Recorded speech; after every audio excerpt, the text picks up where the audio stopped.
Lo quiero a todo agarrado de mano, porque le vamos a dar una orden al diablo que suelte los cuerpos.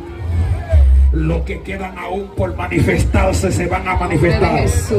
Los que aún no se han manifestado se van a manifestar, pero van a salir de los cuerpos. Yo no tengo el poder es de Dios.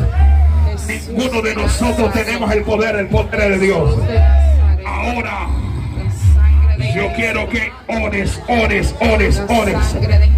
Todo diablo donde quiera que está escondido, toda malicia del diablo donde quiera que está escondido, todo demonio donde quiera que está escondido, vamos, escondan los dientes y pónganse serios. Donde están escondidos todo diablo, vamos, ore. Donde está escondido todo diablo ahora.